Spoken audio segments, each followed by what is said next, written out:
kabar? Assalamualaikum warahmatullahi wabarakatuh. Saya Hersman Arif dari Forum News Network. PDIP tampaknya tidak lagi mau menahan diri melihat pembelotan kadernya dan kemudian diikuti eksodus para pendukungnya ke kubu Prabowo. Sekretaris Jenderal DPP Partai Demokrasi Indonesia Perjuangan, Hasto Kristianto, menyatakan Dewan Kehormatan Partai besok di hari Senin ya, tanggal 21 Agustus 2023 akan mengumumkan pemecatan kader PDIP Budiman Sujatmiko. Budiman ini adalah salah satu kader PDIP yang sudah menyeberang ke kubu Prabowo. Tetapi Hasto menyatakan bahwa sebelum Ketua Dewan Kehormatan Partai Komarudin Watubun itu mengumumkan pemecatannya, Budiman diberikan pilihan untuk mundur atau mengundurkan diri. Jadi ini hanya ada dua pilihan bagi Budiman, mundur secara terhormat atau dipecat secara tidak hormat. Pernyataan Hasto itu disampaikan ketika dia menghadiri Rakerda 3 DPD PDIP Kalimantan Timur di Balikpapan, dan kemudian dia membuat keterangan tertulis yang disebar kepada media ya pada hari Minggu ya, hari ini tanggal 20 Agustus 2023. Semula Hasto menjelaskan bahwa kubu Prabowo itu telah melakukan pembajakan terhadap kadernya Budiman Sujatmiko. Dan ini dalam penilaian dari Hasto, apa yang dilakukan oleh Prabowo Subianto itu menunjukkan bahwa Prabowo itu tidak percaya diri dalam menghadapi Pilpres 2024. Setelah mengeroyok Ganjar Pranowo, mereka masih menggunakan bujuk rayu kekuasaan, mencoba bertindak tidak etis, menerapkan divide et impera. Itu kata Hasto. Wah, ini kata-katanya sangat keras ya. Divide et impera ini adalah politik pecah belah yang dulu dilakukan oleh VOC Belanda, yang dilakukan oleh para penjajah. Dengan melakukan politik divide et impera itu sebenarnya menunjukkan ketidakpercayaan diri dari pihak sana, meskipun sebelumnya telah mencoba mengeroyok Pak Ganjar Pranowo, sehingga langkah-langkah itu malah akan menghasilkan suatu energi positif bagi pergerakan seluruh kader PDI Perjuangan. Itu tegas Hasto. Kelihatannya Hasto sangat terganggu ya dengan keputusan Budiman itu mendeklarasikan dukungannya kepada Prabowo, yakni yang disebut kemudian sebagai relawan Prabowo Budiman, yang dilakukan itu di Semarang, di Jawa Tengah. Hasto menyatakan aksi yang dilakukan Budiman dengan deklarasi di Semarang itu justru akan membuat kader PDIP di Jawa Tengah semakin solid. Hasto mengingatkan bahwa kejadian pada pemilu 2019 lalu saat kubu Prabowo membangun posko di wilayah Solo yang merupakan tempat asal dari Presiden Joko Widodo. Dan menurut dia tindakan itu justru semakin membuat semangat serta militansi kader dan pendukung PDIP semakin besar. Apa yang terjadi itu justru malah membangunkan spirit seluruh kader-kader PDI Perjuangan, apalagi pengumumannya dilakukan di Jawa Tengah. Ini membangkitkan militansi seluruh kader-kader PDI Perjuangan, tegas Hasto. Soal Budiman, Hasto memastikan akan memberikan sanksi disiplin tegas. Dan Ketua Bidang Kehormatan PDIP, yakni Komarudin Watubun, akan mengumumkan sanksi terhadap Budiman itu. Partai tidak mentolerir terhadap tindakan indisipliner setiap kader partai. Partai akan mengambil suatu tindakan yang tegas. Opsinya mengundurkan diri atau menerima sanksi pemecatan, kata Hasto. Nah, ini sangat menarik ya, apa yang dilakukan oleh PDIP terhadap Budiman Sujatmiko ini tanpa dipanggil dulu ya. Karena kalau kita ingat kan sebenarnya dalam peristiwa ini soal pembelotan kader itu bukan hanya Budiman Sujatmiko. Sebelumnya itu salah satu kader senior bahkan di PDIP, yakni Effendi Simbolon, itu kan ketika itu juga sudah menyatakan dukungannya kepada Prabowo Subianto. Kendati sikap dari Effendi Simbolon itu tidak setegas Budiman Sujatmiko. Dia pada waktu itu mengundang Prabowo Subianto pada acara etnis ya, acara perkauman itu, karena acara marga Simbolon yang kebetulan diketuai oleh Effendi Simbolon, dan pada waktu itu dia menyebut bahwa Indonesia itu butuh seorang nahkoda yang mumpuni seperti Prabowo Subianto. Dan kemudian Effendi Simbolon itu dipanggil oleh Sekjen DPP PDIP Hasto Kristianto dan Ketua Dewan Kehormatan yakni Komarudin Watubun, dan pada waktu itu di Effendi Simbolon menyatakan dia tetap loyal kepada partai. Tapi belakangan kita tahu bahwa Effendi Simbolon itu ternyata tidak lagi dicalonkan sebagai calon anggota DPR RI dari PDIP untuk periode untuk pemilu legislatif pada tahun 2024 nanti. Versi dari Effendi Simbolon, dia menyatakan dia memang tidak mencalonkan diri lagi, tetapi kalau versi dari Ferdinand Huta Heian ini mantan kader Demokrat yang menyeberang ke Partai Demokrat itu Effendi Simbolon tidak lagi dicalonkan dan pencalonannya di wilayah Jakarta Utara itu digantikan oleh dia, ini Ferdinand Huta Heian sebagai calon anggota legislatif dari PDIP. Sementara Budiman ini langkahnya berbeda, dia ini secara terbuka, dia datang menemui Prabowo Subianto di rumahnya di Jalan Kertanegara, dan kemudian dia melakukan deklarasi relawan Prabowo Budiman atau yang disingkat sebagai Prabu, yang mendukung calon Presiden Prabowo Subianto pada Pilpres 2024. Bagaimana dengan respon dari Budiman Sujatmiko sendiri? Dia menyatakan ya dia menunggu surat panggilan dari DPP PDIP. Dia menyatakan tidak mau berandai-andai. Ini kan situasinya dinamis. Kalau ada risiko ya tentu saja saya nggak akan lari dari tanggung jawab itu. Ketika waktu itu dia ditanya di sela-sela deklarasi relawan Prabu di Marina Convention Semarang pada hari Jumat tanggal 18 Agustus. Budiman waktu itu menegaskan deklarasi tersebut merupakan bukan merupakan kegiatan kepartaian, tidak ada kaitannya karena ini atas nama pribadi. Dan dia pada waktu itu memilih berprasangka baik terhadap PDIP atas deklarasinya. Jadi dan kalau sekarang, nah ketika kemudian sekarang ini dinyatakan bahwa diminta untuk mundur atau dipecat, ini Budiman juga menyatakan dia memilih untuk menunggu surat panggilan dari partai karena memang harusnya prosesnya itu tidak langsung dipecat seperti sekarang, ya dipanggil dulu, kemudian melakukan verifikasi dan kemudian klarifikasi dan baru kemudian diputuskan apakah dipecat atau hanya teguran biasa seperti yang terjadi tadi pada Effendi Simbolon atau bahkan yang terjadi pada Ganjar Pranowo beberapa waktu yang lalu dan juga F.X. Rudi Hadiatmo yang pada waktu itu Ganjar Pranowo itu dipanggil karena dia menyatakan kesiapannya menjadi calon presiden, padahal pada waktu itu Ketua Umum DPP PDIP Megawati Soekarno Putri belum memutuskan untuk mendukung siapa yang akan diusung pada Pilpres 2024. Nah, waktu itu Ganjar Pranowo tidak diberi sanksi yang cukup keras, hanya diberi peringatan saja. Tetapi sanksi yang lebih keras itu dijatuhkan kepada F.X. Rudi Hadiatmo, pendukung garis keras dari Ganjar yang pada waktu itu oleh DPP PDIP diberi peringatan keras dan terakhir.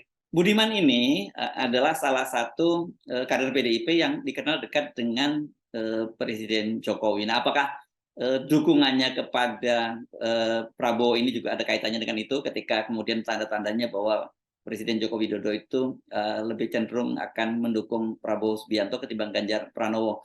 Kita ingat ya ketika ribuan kepala desa waktu itu melakukan unjuk rasa di Jakarta pada bulan Januari 2023 kan, kemudian Budiman itu menemui Presiden Joko Widodo dan pada waktu itu Budiman menyatakan bahwa Presiden Jokowi menyetujui usulan perpanjangan masa jabatan kepala desa menjadi 9 tahun sebagaimana dituntut oleh para kepala desa. Dan pernyataan Budiman pada waktu itu menimbulkan kehebohan karena dianggap bahwa ini mendahului keputusan pemerintah, dan Budiman pada waktu itu juga sudah ditegur oleh APDESI, Asosiasi Pemerintahan Desa Seluruh Indonesia, sebab dinilai bahwa Budiman itu melempar bola panas soal ini karena harusnya isu perpanjangan jabatan itu adalah domain dari Menteri Dalam Negeri, dalam hal ini Tito Karnavian, dan di situ Budiman Sujatmiko langsung potong kompas kepada Presiden Jokowi. Nah, isu perpanjangan jabatan kepala desa itu muncul juga di tengah berbagai manuver kubu istana untuk memperpanjang masa jabatan Jokowi. Jadi pada waktu itu pernyataan dari Presiden Jokowi via Budiman yang menyatakan bahwa dia menyetujui perpanjangan masa jabatan kepala desa menjadi 9 tahun itu dinilai sebagai trade off dari Presiden Jokowi atau ya tukar tambah politik antara Presiden Jokowi dengan para kepala desa. Karena bagaimanapun kepala desa ini kan mereka punya jaringan seluruh Indonesia dan langsung ke akar rumput ya kepada rakyat di desa-desa. Jadi posisi mereka ini sangat strategis kalau kemudian bisa digalang untuk mendukung perpanjangan masa jabatan Presiden Jokowi. Pertanyaannya mengapa kemudian Budiman ini melakukan manuver politik yang membuat kemudian gerah, bukan hanya gerah ya, marah para petinggi PDIP. Karena ini kalau kita runut-runut, ini menurut salah satu petinggi PDIP, salah satu anggota DPR RI dari PDIP, Deddy Sitorus, kelihatannya ini berkaitan dengan ambisi dari Budiman untuk mengincar jabatan menteri di pemerintahan Jokowi. Tapi itu nggak pernah kesampaian kan ya. Budiman Sujatmiko yang jadi menteri, malah kemudian Ketua Projo Budi Ari Setiadi yang sekarang ditunjuk menjadi Kominfo. Sementara kabarnya sejak lama Budiman Sujatmiko itu mengincar posisi sebagai Menteri Desa. Ini sesuai dengan bidang garap yang selama ini dilakukan, karena dia banyak sekali melakukan pembinaan kepada kepala-kepala desa, dan bahkan Budiman Sujatmiko ini juga yang ketika menjadi anggota DPR dia mengadvokasi undang-undang desa itu, dan kemudian menghasilkan mengalirnya dana dari pemerintah untuk pemerintahan desa.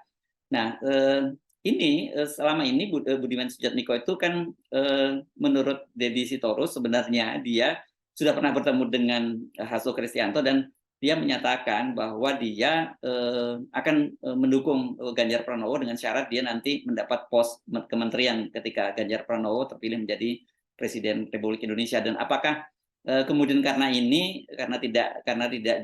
tidak dapat jawaban yang positif dari Hasto, dan kemudian dia menyeberang ke Prabowo. Sebab kan pada waktu itu dia juga Prabowo sempat bertanya dalam deklarasi itu, bertanya kepada para relawan, pantasnya apa ya jabatan yang cocok buat Budiman Sujatmiko itu kalau dia nanti Prabowo maksudnya terpilih menjadi presiden, apa jadi dubes. Saya kira bukan dubes ya target dari Budiman Sujatmiko. Budiman ini pernah menjadi anggota DPR RI periode 2009-2019 dari PDIP. Sebelum bergabung ke PDIP itu, ya Budiman ini adalah Ketua Umum Partai Rakyat Demokratik. Nah ini mengingat masa lalunya, dia kemudian menyeberang ke Prabowo, ini memang sangat mengejutkan ya, karena sebagai Ketua Umum PRD itu Budiman Sujatmiko itu ikut disalahkan menjadi dalam kerusuhan 27 Juli 1996 ini yang dikenal dengan Kuda Tuli.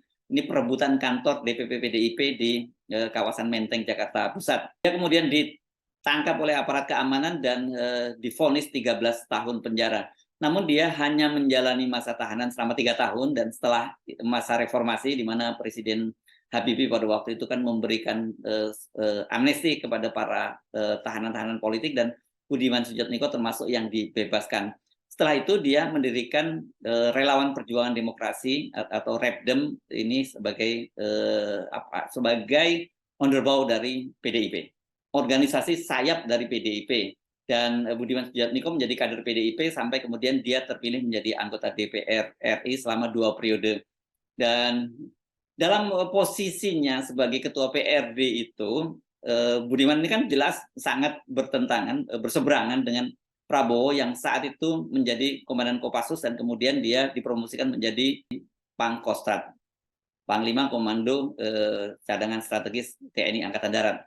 Ketika dia menjadi dan Kopassus itulah, Komandan Danjen Kopassus itulah Prabowo membentuk tim Mawar, dan kemudian banyak anggota PRD dan sayap-sayapnya yang dikejar dan diculik oleh tim Mawar. Salah satunya itu adalah Andi Arief yang sekarang menjadi Ketua Bapilum Partai Demokrat. Prabowo mengakui soal perannya itu, dan dia mengaku dia terharu dengan dukungan Budiman karena sebagaimana pengakuannya di masa lalu dia mendapat perintah itu untuk mengejar Budiman Sujatmiko dan kawan-kawan. Soal ini juga sempat disinggung oleh Budiman Sujatmiko setelah dia melakukan pertemuan dengan Prabowo Subianto di rumahnya di Jalan Kertanegara 4, Kebayoran Baru, Jakarta Selatan pada tanggal 18 Juli 2023.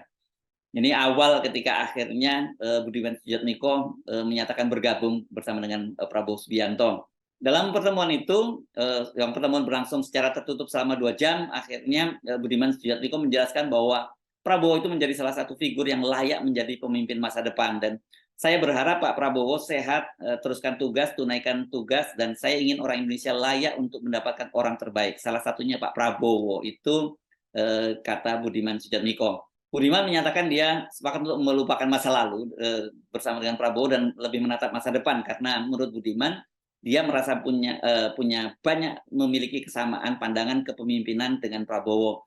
Di antaranya kata dia keduanya ingin membawa Indonesia bangkit di tengah banyaknya turbulensi. Saya mengapresiasi dan merasa bahwa Pak Prabowo itu mewakili salah satu cara pandang kepemimpinan politik yang cocok dengan saya dalam pengertian suatu bangsa yang ingin bangkit di tengah turbulensi, ungkapnya. Setelah itu, seperti tadi saya sebutkan, Budiman membuat deklarasi relawan Prabowo Budiman di Semarang. Deklarasi itu waktu itu ramai sekali ya, dihadiri ribuan pendukungnya Budiman di Jawa Tengah, dan mereka sepakat untuk mendukung Prabowo sebagai calon presiden pada Pilpres 2024. Langkah Budiman itu tentu saja yang sangat menohok buat PDIP ya. Kendati tadi bahwa Budiman itu mengaku itu atas nama pribadi dan bukan kader partai, tapi tetap saja karena itu dilakukan oleh Budiman, mendukung Prabowo yang sekarang menjadi kompetitor dari Ganjar Pranowo, dan dilakukan di Semarang. Ini kan luar biasa kalau orang Jawa nyebutnya ini ngece ya, Budiman ini ngece PDIP dan juga Ganjar Pranowo. Tapi seperti kata Budiman, dia itu siap diberi sanksi tapi bukan dipecat. Nah, ketika dia mendengar ultimatum Hasto itu, dia masih mencoba bersikap santai dan dia masih mengaku menunggu panggilan dari PDIP. Tapi kan seperti saya sebut juga tadi bahwa nggak ada pilihan buat Budiman kecuali mundur atau dipecat. Jadi PDIP ini sekarang sudah mulai main keras ya, menghadapi pembelotan-pembelotan. Sikap Hasto ini ya tidak bisa diartikan lain kecuali ini juga menunjukkan ada kepanikan di internal PDIP, karena ini kan dalam berbagai kesempatan Hasto itu selalu menyatakan, bukan hanya Hasto ya, para petinggi PDIP menyatakan mereka itu dikeroyok. Ini dikeroyok ini muncul istilah dikeroyok ini pasca deklarasi dari Partai Golkar dan Partai Amanat Nasional mendukung Pak Prabowo, karena dengan deklarasi dari Golkar dan Partai Amanat Nasional itu sekarang koalisi pendukung Pak Prabowo itu paling gemuk. Di situ ada Gerindra, ada PKB, kemudian ada PAN dan ada Golkar. Bahkan kemungkinan, tidak tertutup kemungkinan ini P3 juga akan balik badan, karena sampai sekarang tidak ada keputusan Sandiaga Uno itu akan diusung sebagai calon wakil presiden dari Ganjar Pranowo, dan PDIP juga sudah menyatakan mempersilahkan, karena kalau gara-gara itu kemudian P3 ingin keluar dari koalisi bersama dengan PDIP. Jadi memang sekarang ini boleh dibilang PDIP memang ditinggalkan sendirian ini kalau dari partai di parlemen ya. Tapi kan harusnya istilah dikeroyok itu nggak perlu muncul kan ya. Kenapa sih mesti istilahnya dikeroyok? Ya biasa saja dalam partai politik, ini soal pilihan-pilihan koalisi, nggak sepakat dengan dan tidak ada negosiasi yang cocok, ya akhirnya mereka menyeberang. Tapi mungkin ini sikap Hasto ini karena dia sebenarnya mengetahui bahwa partai-partai ini bergabung bersama dengan Pak Prabowo ini ya tidak lepas dari peran dari Presiden Jokowi yang merupakan kader dari Partai Demokrasi Indonesia Perjuangan. Ini memang cukup menyakitkan. Tapi kalau kita melihat tadi diksi dari Hasto, dia sementara ini memilih bersikap konfrontatif terhadap Prabowo Subianto yang menyebutnya mengeroyok, menjalankan politik pecah belah, divide et impera. Ini kan berarti sama saja bahwa Hasto menilai Prabowo itu tidak ksatria. Meskipun bersikap keras terhadap Prabowo Subianto, ini kan Hasto tampaknya mencoba menahan diri, tidak frontal terhadap Jokowi. Walaupun saya kira dia pasti tahu soal pengeroyokan ini kan sebenarnya tidak lepas dari cawe-cawe Presiden Jokowi. Nah, kalau kemudian tindakan terhadap Budiman itu juga sangat keras, ini mungkin juga ada kaitannya tadi karena Budiman juga yang sangat frontal, terbuka melakukan deklarasi, kemudian Budiman juga dekat dengan Presiden Jokowi, dan kelihatannya langkahnya menyeberang ke Prabowo itu tidak lepas dari kedekatannya juga dengan Presiden Jokowi. Namun sekali lagi soal sikap Hasto ini yang lebih memilih menyerang Prabowo bukan menyerang Pak Jokowi itu karena berkaitan dengan sikap PDIP yang tetap berharap itu bisa merangkul dan menarik kembali Jokowi ke kandang banteng seperti yang ditunjukkan oleh Puan Maharani. Ya, kita ingat Puan Maharani sampai menawarkan Gibran menjadi calon wakil presiden dari Ganjar Pranowo bila Mahkamah Konstitusi itu mengabulkan gugatan judicial review menurunkan batas usia dari usia calon presiden dan calon wakil presiden dari 40 tahun menjadi 35 tahun. Jadi ya ini tidak bisa diartikan lain bahwa PDIP itu belum siap sepenuhnya untuk ditinggalkan oleh Presiden Joko Widodo. Dan Budiman menjadi korban dalam permainan di tengah-tengah ini, walaupun saya kira Budiman sangat menyadari resikonya. Dan ini saya kira prinsip yang dilakukan oleh Budiman ini no pain no gain gitu ya. Jadi kalau dia tidak menderita, dia tidak akan dapat sesuatu yang suatu imbalan yang cukup berarti seperti yang ditanyakan oleh Prabowo tadi. Pantasnya kalau nanti Prabowo terpilih jadi presiden itu apa jabatan yang diberikan kepada Budiman Sujatmiko. Saya Eds Munarif dari Forum News Network. Sampai jumpa lagi. Wassalamualaikum warahmatullahi wabarakatuh.